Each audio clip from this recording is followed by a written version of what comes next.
Teknomirror'dan herkese merhabalar. Bugün sizlerle beraber SteelSeries Rival 3'ün nasıl böyle RGB'lerinin attığını ayarlarız. Bunu anlatacağız. Birkaç kişi sormuştu. Zaten ben de başta bunu yapmaya çalışırken zorlandım. Biraz karışık yapmışlar. Daha doğrusu zor olmuş. Biraz kontrol etmek isteyelim. Karışık değil ama. Görmüş olduğunuz üzere şöyle RGB'ler kendi kendine renk değiştiriyor. Örneğin sarıdan maviye geçerken parça parça gidiyorlar, böyle komple renk değiştirmiyor. Şimdi uygulamamıza çalışalım önce. Nerede uygulamamız? Uygulamayı kaybettik, bulduk. Uygulamamızı açtıktan sonra giriyoruz bu şekilde. Aynen. Şimdi direkt gerçeğini oluşturalım. Yeni profil save ettik. Siz yeni profil oluşturmanıza gerek yok. Ben sadece diğerinin değişmesin diye hemen hallediyorum burada. Yok. Şimdi öncelikle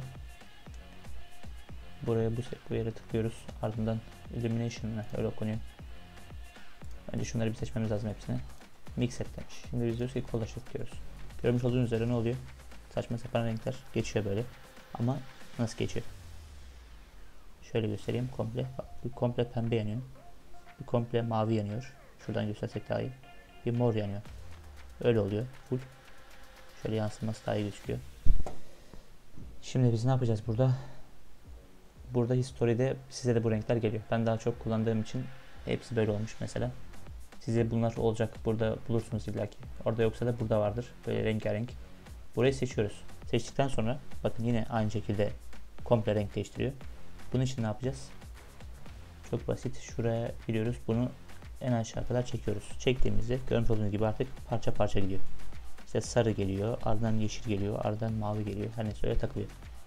Tabi ister bunu dışarı isterse içe doğru yapabilirsiniz. Bu fark etmez. Bu şekilde oluyor. RGB ayarlaması. Bunu açtıkça da ne oluyor? Renkler dümdüz akmaya devam ediyor. Evet, bu videodan da bu kadardı.